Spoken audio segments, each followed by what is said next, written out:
I just spent 27 hours in Nier Automata, and I don't really know why. Nier Automata is a 2017 Platinum Games action RPG that comes from the mind of Yoko Taro, this guy. This game was huge in 2017, but that was right around the time I had shifted my interest from video games to movies. Even now, I still don't play nearly as many games as I used to, but I set aside time for narrative-driven single-player experiences.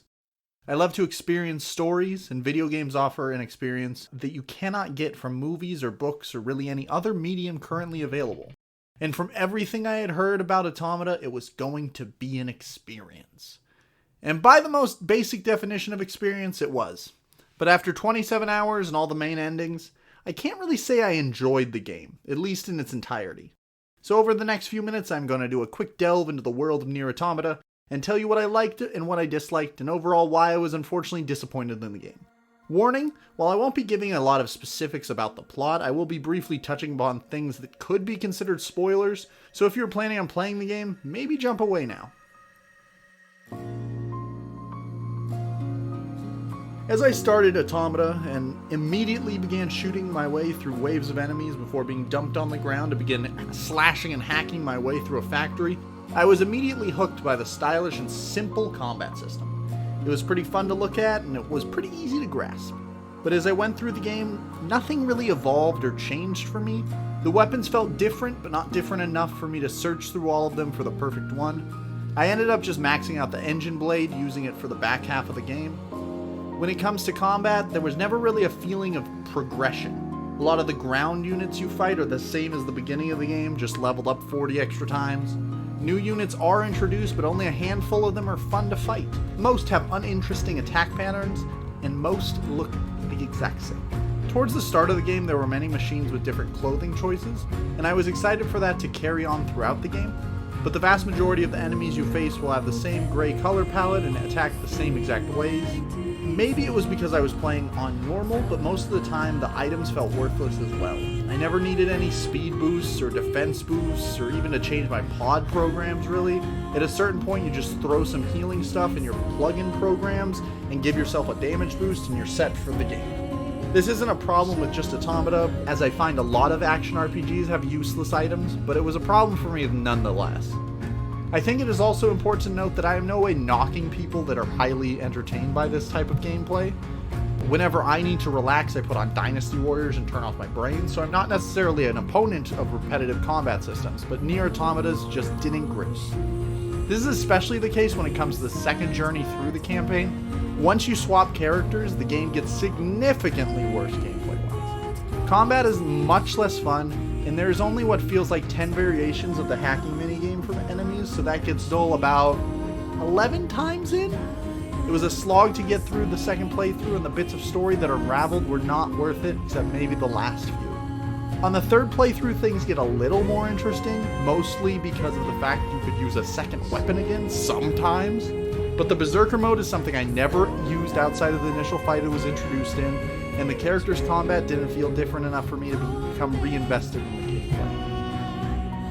I am not someone that cares about graphics almost ever, but when so much care and detail is put into the characters' clothing and faces, and the environment looks not even a tenth as good, it can be a little jarring to play the game.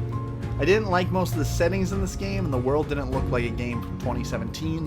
2012 maybe, but 5 years is a long time in the game industry. And yes, I will say it. I was disgusted by the objectification of the female characters in this game. 2B and A2 have such bizarre clothing choices that only Yoko Taro could think of. No, I do not find pleasure in looking at a woman's panties while trying to fight giant robots.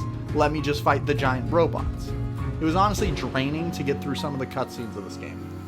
That was probably the big redeeming part of the second playthrough. At the very least, the main camera angle wasn't constantly showing an upskirt of the main character.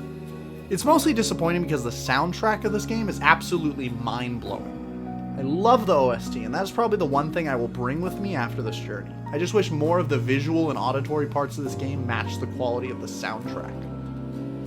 The story of Nier Automata is my favorite part, but I don't think it's worth 27 hours of playtime. Yoko Taro obviously has a lot of things to say and is able to effectively say those things, but none of the ideas present are much past surface level analyzations on humanity, will, and consciousness. Regardless of the surface levelness of them, I still think they are worthwhile things to say and convey, but maybe in half the time. The second playthrough ruins the pacing of Taro's story, and bits of information revealed throughout it could have easily and effectively been spliced into Route C's playthrough using flashback cutscenes, with nothing lost. I think honestly the pacing of that second playthrough just completely wiped out a lot of the interest in the story I had, and I didn't really gain it back until about halfway through Route C.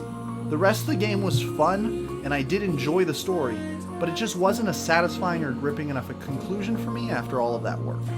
In addition to these thoughts, the majority of the characters weren't very interesting to me. 2B isn't interesting until after hours and hours of gameplay, and A2 never becomes interesting.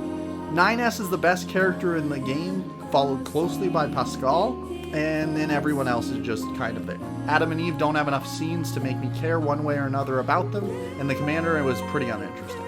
The pods themselves have some interesting moments of dialogue, but those are few and far between until the very end of the game. I do, however, love the finality of the final decision. The final decision. The very, very end of the game. And I did, of course, say yes, because it's me. So even if I wanted to play certain parts of the game again, I cannot. But that's okay. Sometimes stories end, and sometimes we don't return to those stories. That is probably the best lesson Nier Automata had for me. Also, as a quick aside, one of the users that helped me in the very end of the game was named Buttstuff. I was saved by Buttstuff. Maybe that was the best lesson the game had for me. There is a good game in Nier Automata. I just unfortunately didn't experience that game all of the time. If Yoko Taro could pull back on the objectification of women, he might learn how to write them a little better, and then maybe the experience would be more consistent in its quality. However, I also didn't hate my time.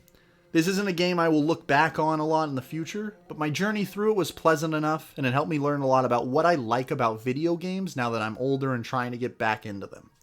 If I were to give this a score, I'd probably give it about a 5 out of 10. But if you were looking for a reason to play or not play this game, I don't really have an answer for you.